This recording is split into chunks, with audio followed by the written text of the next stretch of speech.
Bettli und Hans Jakobli, Vreni und Peti und ihr alle draussen. Was braucht es denn noch, wenn Fakten nicht funktionieren, dass ihr auf den Boden kommt?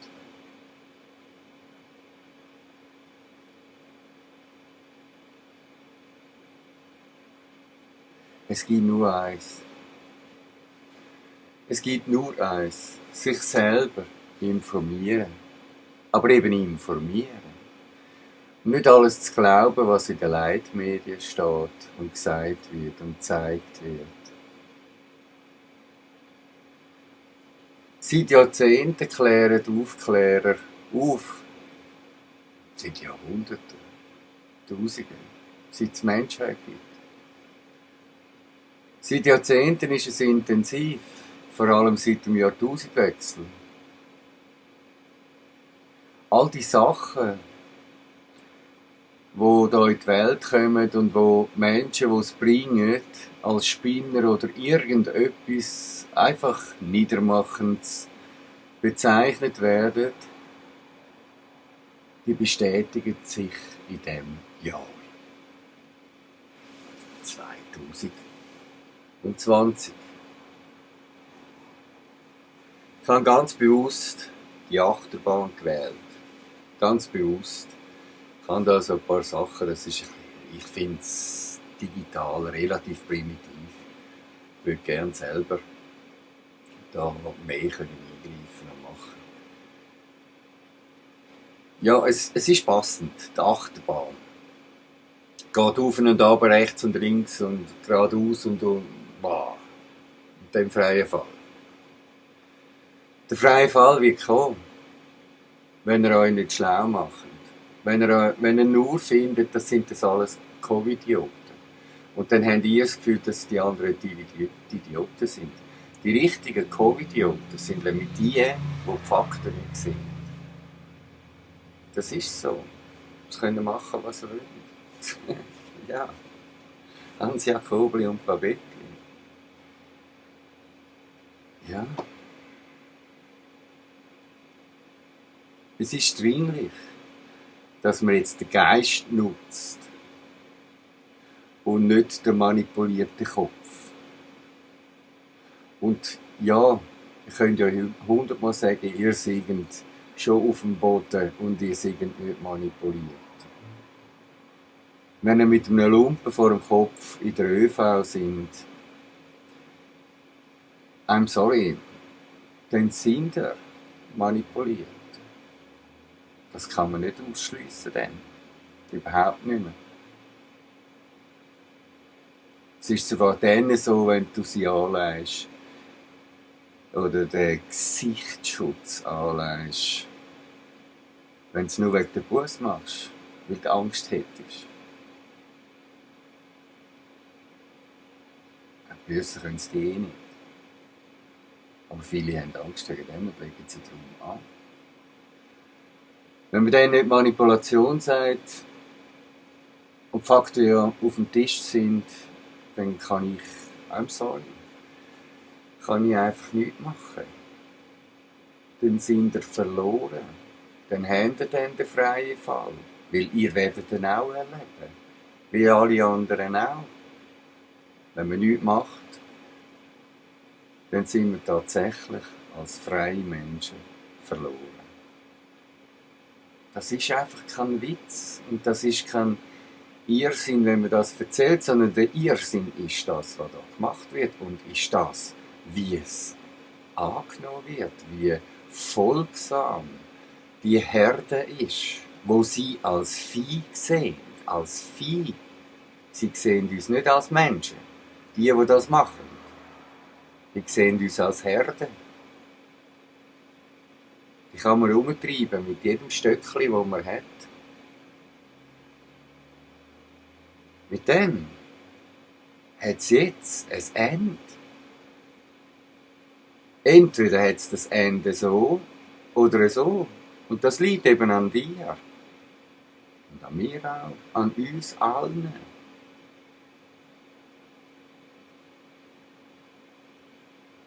Kommend am 29. August auf Zürich. Wir sind so viel wie noch nie.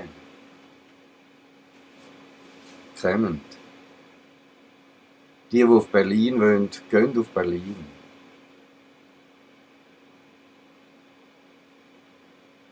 Schaltet euer Handy ab, tun es in eine Alufolie oder in eine Blechbüchse auf der Reise schon, also am besten schon vor der Reise. Und packen es, wenn überhaupt, erst dann wieder am Platz aus. Es wird tracked und so werden auch Kontrollen gemacht und dann wird, mit dem muss man rechnen. Da kann man jetzt nach den Erfahrungen, die man hatte, nicht anders. Mit dem muss man rechnen. Werden wahrscheinlich Blockaden gemacht von der Polizei. Also das ist bis anhin so gewesen. Es kann ja anders kommen. Doch ein bisschen Vorsicht ist an Mann und Frau. Sicher guter Rat. Was ganz sicher wird sein, sie werden schauen auf die Masken. Sie werden den Maskenzwang durchsetzen. Und da empfehle ich, nehmt ihr so einen Lumpen mit. Wenn ihr einen Attest habt, dann nehmt das mit. Und sicher keine. Sondern dann habt ihr eure Vorzeigeschein mit dem Attest. Und wenn ihr keins habt, dann nehmt ihr den Lumpen mit. Und wenn die Polizei das verlangt, dann tun wir das ins Gesicht kurz. Das darf nicht sein über längere Zeit. Das ist Körperverletzung. Und zwar massive Körperverletzung. Das Problem ist, dass der Mensch, der so einen Lumpen anhat, nicht merkt, dass er verletzt wird. Weil mit weniger Sauerstoff im Hirn, und das kannst du messen, leg mal eine Stunde Masken an. Und dann hat man da Finger. Und dann kann man ein Gerät am Finger hin tun. Und dann kann man den Sauerstoffgehalt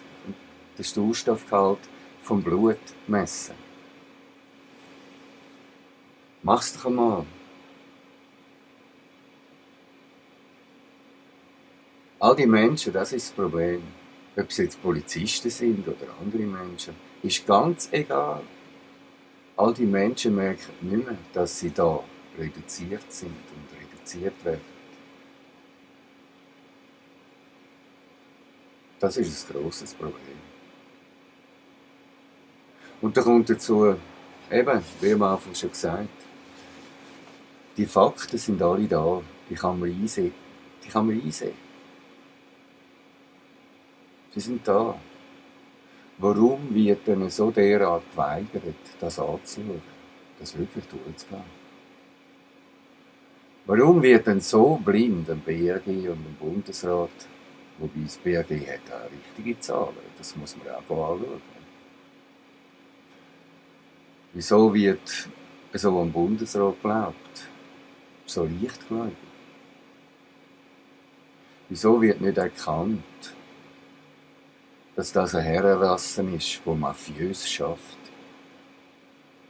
und da etwas ganz anderes im Sinn hat, als Menschen ins Land zu schützen?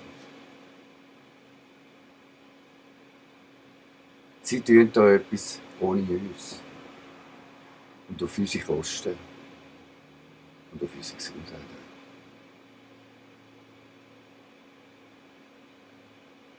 Der Bundesrat gehört in meiner Sicht in Quarantäne, und zwar in Sicherheitsverwahrung. Das ist ganz klar. Es ist juristisch also offen auf dem Tisch. Man kann es anlegen, dass das, was hier läuft, vom Bundesrat kriminell ausgeführt wird. Kriminell nach unserem Gesetz. Es ist Landesverrat. Es ist etwas ganz Tragisches. Und das bitte ich mal ein bisschen näher zu betrachten. Einmal ein bisschen den Kopf aufzutun. Sich einmal zu befreien, weil Zeit, sich für etwas Zeit nimmt, das kann nur jeder und jede für sich selber. Die Zeit nimmt man sich. Und sonst besetzt man sich Zeit. Mit dem und dem und dem und dem und sagt, man hat keine Zeit. Das ist aber nicht wahr. Prioritäten sind entscheidend. Das Prioritärste jetzt im Moment ist, dass man da geht, genau schauen, was da wirklich geht. Das ist das Prioritärste für jedes Leben da. Jedes. Das kann nicht wahr sein, dass man so apathisch unterwegs ist und sich darum überhaupt nicht kümmert. Ja, es ist eine Entwicklung. Wir sehen es ja mit den Grünen, oder? Wie sie in Deutschland zum Beispiel drauf sind, oder? Also die sind so derart krass drauf, die wollen die Familie abschaffen. Hey, es wird ganz bestimmt irgendeine psychologische Bezeichnung geben für die Krankheit.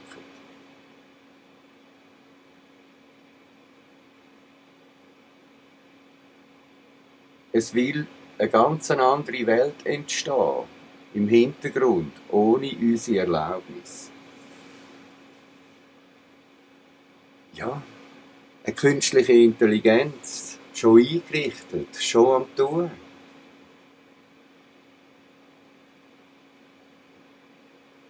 Naturmenschen sind immer gefragt. Das sind dann die Wilden.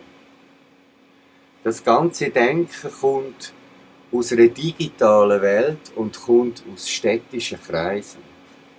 Die kommt nicht vom Land. Die kommt nicht aus der Natur.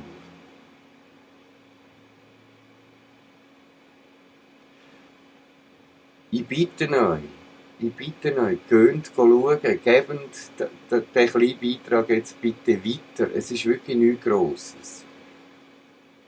Gebt das weiter. Geht schauen, zum Beispiel in die Berichterstatter. Da sind die meisten freien Medien, die es gibt, da, wo vor allem in deutscher Sprache, weil wir ja ein deutsches Medium sind die vernetzt mit den Beiträgen. Und ihr könnt selber schauen, ihr habt Quellen, ihr habt alles.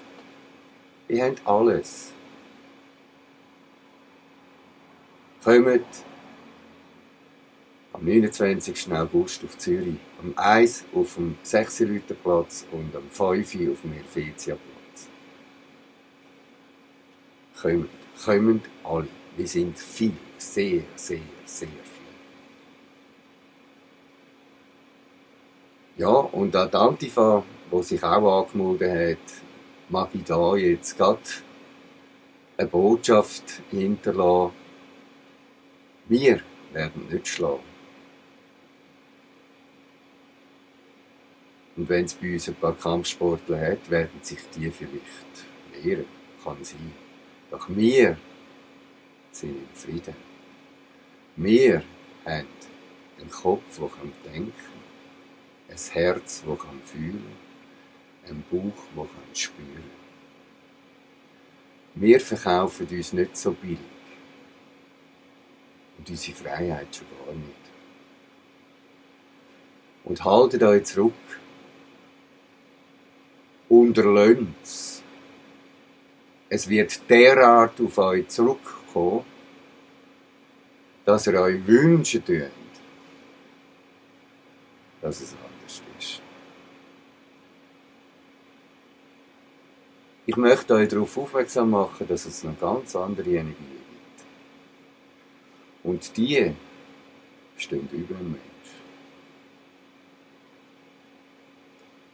Und nein, das ist keine religiöse Antwort.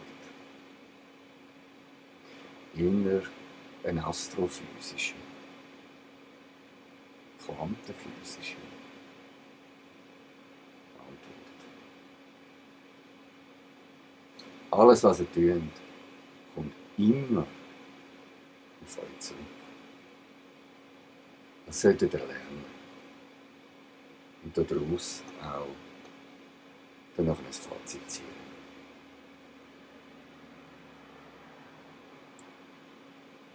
Schliessend euch der friedlichen Bewegung an. Und schaut auch für eure Freiheit. Das hat jeder Mensch verdient. Und das, was ihr gegenwärtig macht, ist, ihr unterstützt Diktatoren, Oligarchen, das sind Diktatoren, nichts anderes, die totalitär uns als Viehherden auf der Erde halten. Und ihr habt dann nachher das Gefühl, ihr könnt dann als Sklavenaufseher ein bisschen mehr davon haben. Von Freiheit oder so. Nein, ist ein Irrtum.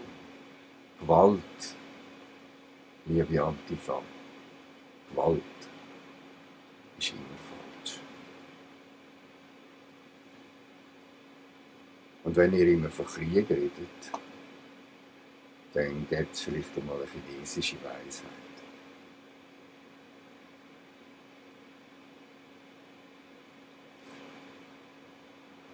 Einen Krieg führt man dann, wenn man ihn nicht führt.